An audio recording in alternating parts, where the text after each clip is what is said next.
Who's to blame for the high turnover of coaches in Africa? Is it the federations or the tacticians' inability to deliver? We'll have the analysis for you here on Matchpoint. I'm Lindy Mtongana. A very warm welcome to Matchpoint, bringing you all the latest sports news from around the continent. Also coming up this half hour, we speak to the Kenyan sports minister on the doping problems bedeviling the country and the state of football in the East African nation. Also, wheelchair basketballers bring peace and reconciliation to the Central African Republic.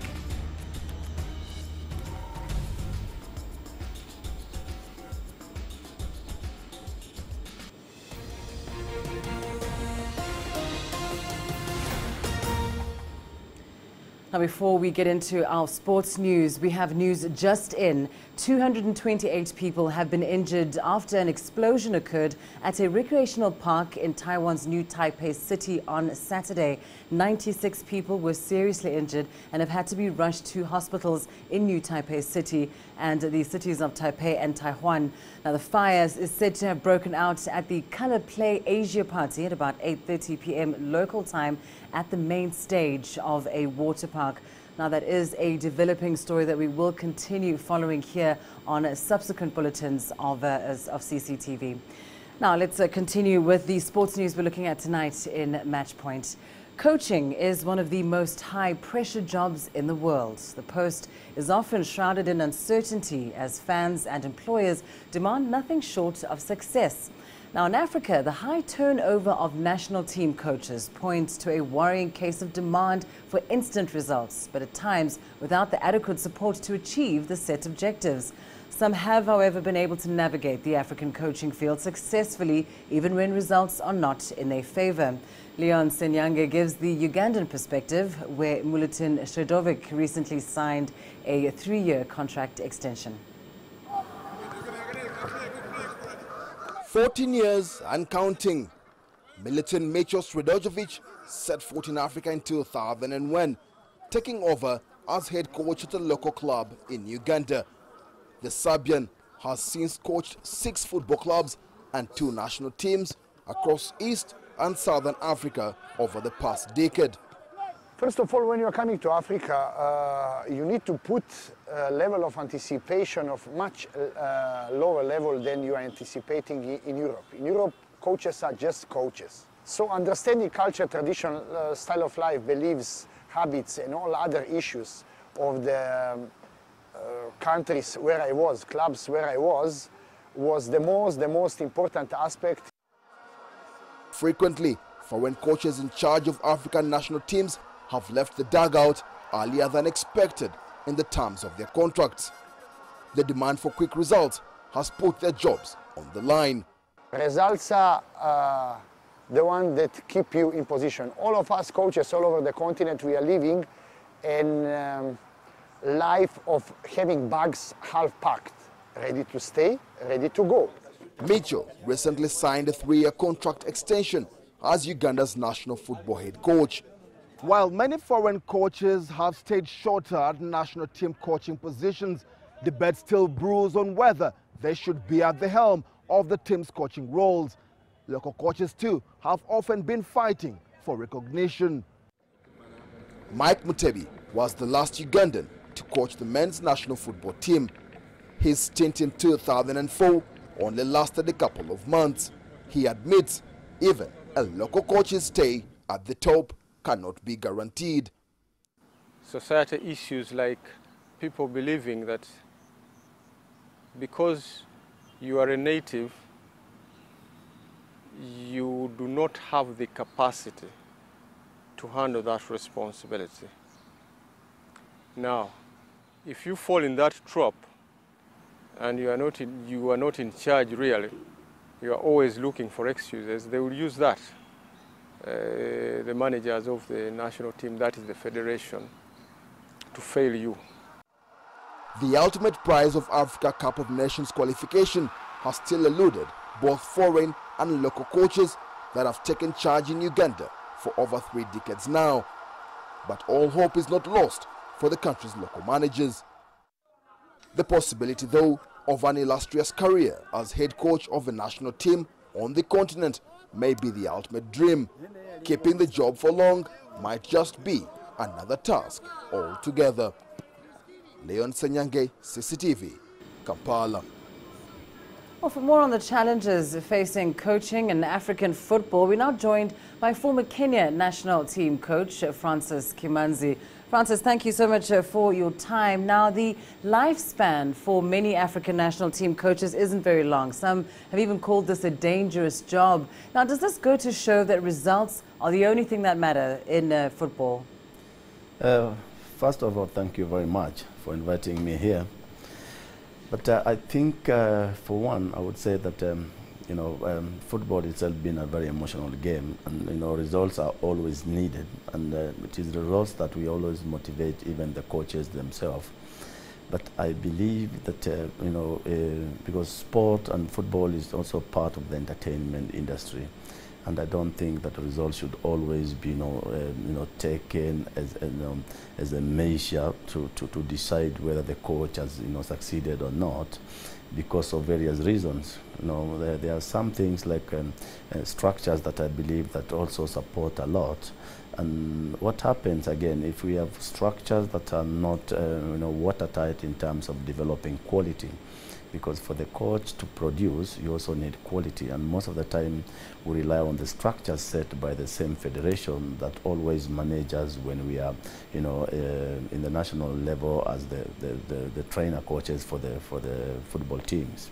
So I think sometimes is that the coaches are pushed too much on the wall, while sometimes they have to work, because like African, for instance, coaches in the national team, they are developing the players at the same time participating, in big tournaments and expected to deliver a lot. And that sometimes I think it is too harsh to judge the coaches with the results. While we know that in terms of the structures that should be set there, the youth development process, youth competition, youth leagues, that is always a key, to success.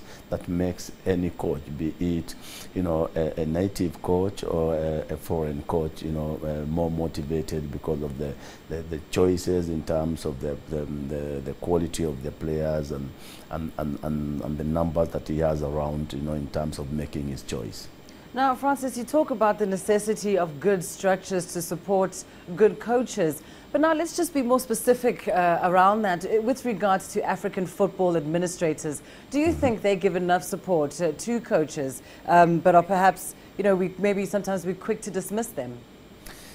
For one, and honestly, I don't think we get that support. And if there's any country that does that, they does that in a very minimal manner. Because for one, we are trying to look at, at the perspective of what do I have as a coach in terms of structure. Because most local coaches, first of all, because the minimum support comes in whereby the administrators, first of all, think that the native coaches or the local coaches, they still feel that we are not empowered enough. So in terms of knowledge, compared to the tasks that we are given, sometimes it is underestimated. And that means most of the time what we get is like, you are doing a professional, you are in a professional career and given a very professional task. But again, your credentials are doubted by the same administrators.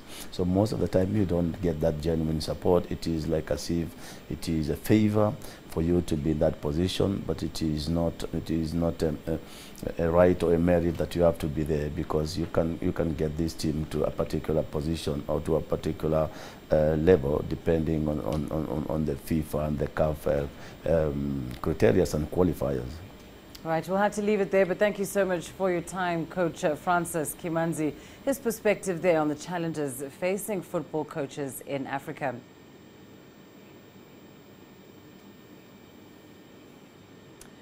Well, now let's return to breaking news just in. We understand that 228 people have been injured after an explosion occurred in a recreational park in Taiwan's New Taipei City on Saturday. 96 people were seriously injured and had to be rushed to the hospitals in New Taipei City and the cities of Taipei and Taoyuan.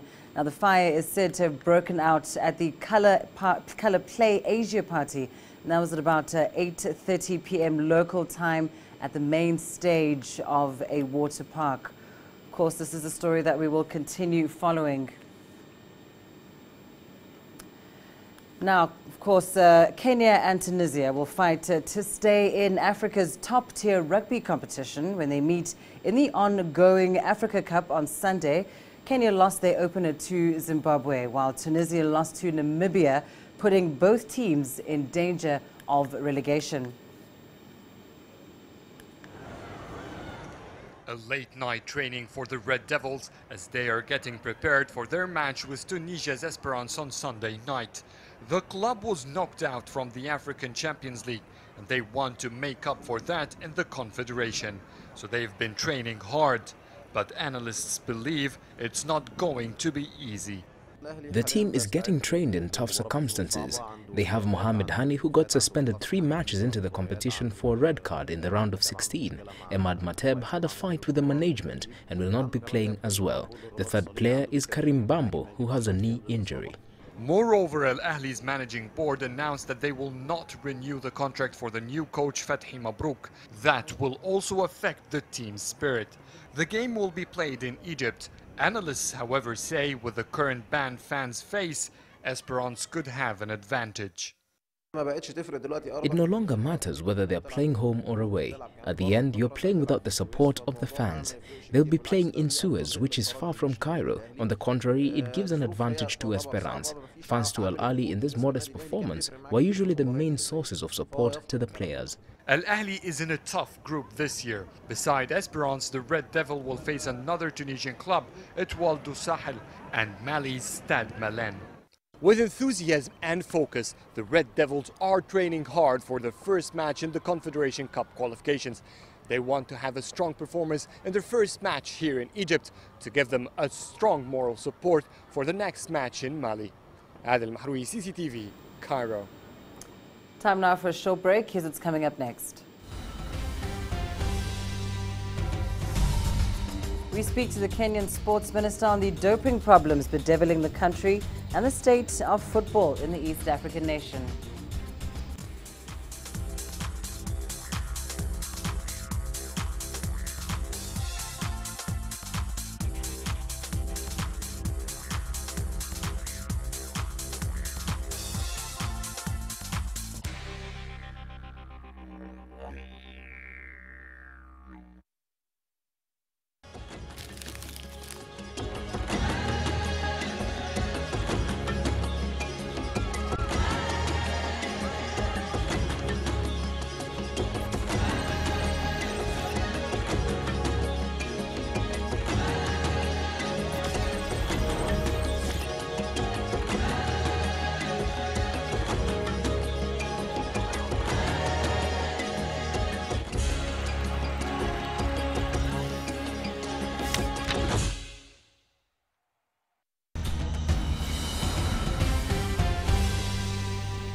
Kenya and Tunisia will fight to stay in Africa's top-tier rugby competition when they meet in the ongoing Africa Cup on Sunday. Kenya lost their opener to Zimbabwe, while Tunisia lost to Namibia, putting both teams in danger of relegation. The Tunisian rugby team prepares for their second Africa Cup match against Kenya in Nairobi on the backdrop of an attack back home, which left more than 30 dead. But the team says they will do their best despite the huge psychological impact the attack had. There's many players for this region.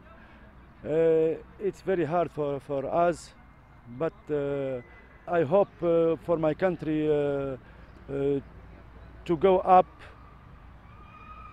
because it's very hard now for Tunisia.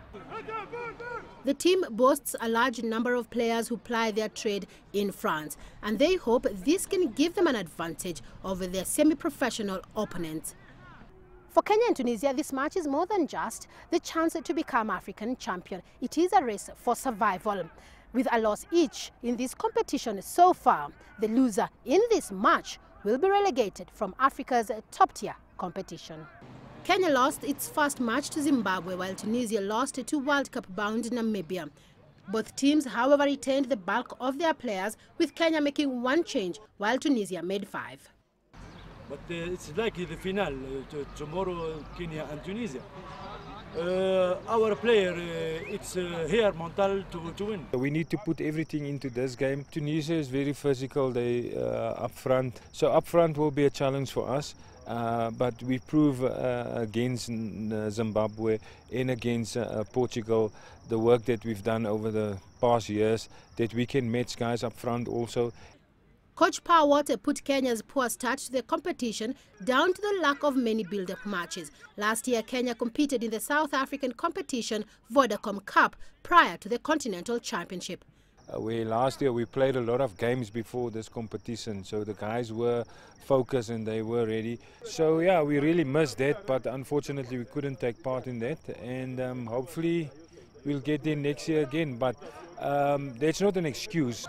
Claude Sorel, a member of Tunisia's coaching staff, will watch the game from the stands after the African body suspended him following an altercation in the team's last match. Tunisia, however, say this will have no effect on their game on Sunday as they look to silence Kenyan fans who are expected to fill the Nairobi RFUEA grounds.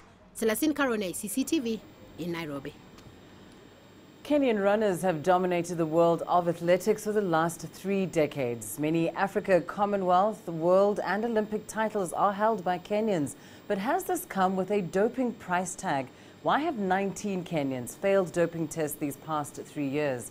Our reporter Sadiq Shaban set this question to Kenya's Sports Cabinet Secretary Hassan Wario, and he started by asking him whether this is a national crisis for Kenya. 19 is serious. It's serious especially if you have the feeling that it may be going up. It is also very serious in a country where there's talent. Any Kenyan with very good exercise, with good commitment, can be a world champion. And can be a world champion without cheating. So if you start introducing drugs into the scenery, it complicates our tradition of winning. You've been in the office for about 2.5 years, going to 3. How big is this problem, you reckon, since the time you've been the sports minister? When I came into office, I think 6 months into the office, I realized that there were communications. And it was a matter of lack of commitment, or what was seen as lack of commitment from the government. Because there were communications from World Anti-Doping Agency, and they were landing everywhere. There wasn't a focused approach to issues of doping. Most of them are speculations. Obviously, when people get 1 or 2 positive results in a country, there's a beehive of activity. People start speculating more and more and more. And what you need as a country to do is to win the world's confidence by coming out clean, by saying, okay, this is how the landscape is. Mr. Minister, let's switch gears and talk about football. The recent FBI investigations in FIFA, which is currently underway, does it give the Kenyan government moral and legal obligation to start looking at the local scene with a view to cleaning up football in this country? Football is very complicated. And I think it is what can I say? It is multi-stakeholder kind of initiative. And I urge you Kenyans, when you're voting in the new team, you vote clean people. Because it's one thing to make noise about the government not doing this and that. It's the other thing for you to vote in people who you know are not capable of taking football to the next level. Someone said the US government has taken decision to take on FIFA head-on. Is the Kenyan government willing perhaps to borrow the best practices from that and engage the Football Kenya Federation with a view to cleaning up the sport? We will study that, but Kenya is not US, the US is not Kenya. So there are different dynamics in relationship to dealing with FIFA. But do we want a clean football? Very much so. Have we tried? Very much so. Is football complicated? Very complicated by different players, including FIFA itself, which was a hindrance to dealing with football in certain ways. As a government, we're always committed. We are having now the qualifications for the Africa Cup of Nations and for the African Nation of Championship. The Kenyan football team, Harambee Stars, hasn't won any of the games, just drawn one and lost another one. What's your thought on that? I think Harambee Stars have a way to go, but we need to support our team strongly. They were unfortunate in Ethiopia. I think if they had not missed that penalty, we would have had a better advantage coming back home. I'm slightly encouraged by the team. It's picking up. Remember, there was a time they were really eclipsed, as they say. They were nowhere to be talked about in terms of football. As a ministry, we're thinking seriously around management of national teams. Is a critical issue, not only for Harambee Stars, but generally. We think that as government, we need to step in strongly. We need to take a better stand in managing national teams for their training, exposure, and so on and so forth. And for Harambee Stars, we feel that they need to have more training, more exposure, more friendlies to strengthen the team and also to gel the team. Because most of the time, you get the team formed very quickly. People flying in overnight and going to play tomorrow. We need to gel the team, and also we need to think in the future. We need to have a youth team that comes in to blend with the existing national team. Now, World Football's governing body, FIFA, says it will launch a number of initiatives, including a new program to support women who want to take up senior roles in football. Called the Female Leadership Development Program, 35 females will gather for a number of workshops and fieldwork over a 9-month period. FIFA also said a scholarship program to assist female coaches is already underway and will assist those with B licenses to further their coaching studies. Only 8 of the 24 teams at the 2015 Women's World Cup have women in charge. The football governing body already offers financial assistance to countries that spend 15% of their expenditure on the women's game and expands on that in some cases via its development program called Goals. We have to see it in a positive way. The fact that now we have 3 women in the EXCO says a lot. We are aware that FIFA was criticized for a long time about this. Today we have 3 women, and now we are talking about preparing women to become leaders, to have them up front. I think we have to then see the change as positive rather than being frustrated. Now, it's often said that the language of sports is universal and knows no boundaries. In the Central African Republic, one basketball team for the disabled is using sports to accomplish what so far has proven a challenge to the government, promoting peace and reconciliation among the country's population. A warm-up session underway for the Bangui basketball team for the disabled. It's mid-morning and the team has gathered for their weekly training. It's a routine they do twice a week. This is one of 4 basketball teams for the disabled in Bangui. Together, they comprised more than 100 members, but the violence that hit the country didn't spare them. Some of their teammates died, others are in IDP camps. The conflict that took place in our country really affected us. For a long time we did not play because the stadium was under the occupation of the Seleka rebels. They made it their camp, so we couldn't train. It was just last week that we resumed our training. Unlike in most parts of Africa where football reigns supreme, here in the CAR, basketball is king. And this particular team of players is playing a central role of not just promoting the sport among the disabled, but also peace and reconciliation. This team is made up of 12 players. Of those, 5 are Muslims. And for a country divided by conflict along religious lines, this in itself is of huge significance. We do not entertain any kind of segregation. For us, sports is a uniting factor and a way of building social cohesion in our country. The team has its fair share of challenges. They have participated in several international tournaments, but since the funding stopped trickling in, so did the support of the local sports associations. The wheelchairs we use have all broken down. We have not been able to replace them. They are below the standard recommended to allow us to play. So now we cannot compete in any international tournaments. Despite the challenges, these players have kept the baskets busy and are also playing for a noble cause, that of lasting peace and unity in their country.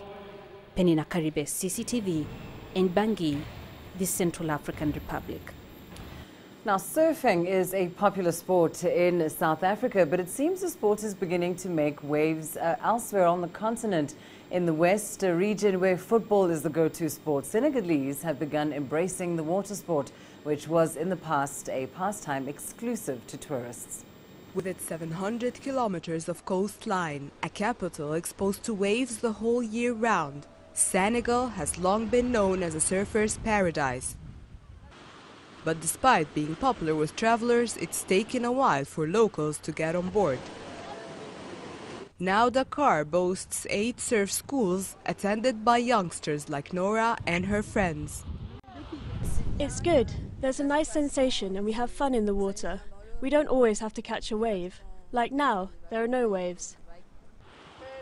Nora is towed by 37-year-old Omar Say, one of Senegal's surfing pioneers. Born in a poor fishing district of Dakar, he learned to surf with foreigners and became the first Senegalese to sign a professional contract. He now runs a surf school, encouraging young enthusiasts to take up the sport. We lack the support of the sports minister, so that the federation has the means to hold national competitions, because the national competitions help us find the best surfers to represent the country in other competitions. It's the sports minister who needs to act. It's the minister who must be strong. But surfing is expensive. A board costs at least 150 euros, 3 times a monthly minimum wage. The country's surfing federation counts on clubs and local surfing champions to democratize the sport. It's true that they don't all have the latest surfboards, but the clubs, and particularly the Ngorowa clubs, do all they can to provide youngsters with the material to allow them to progress. Bodyboarder Emric Senghor organizes an annual competition, but locals are outnumbered by foreigners since many don't get taught how to swim. It's clearly easier if you already know how to swim.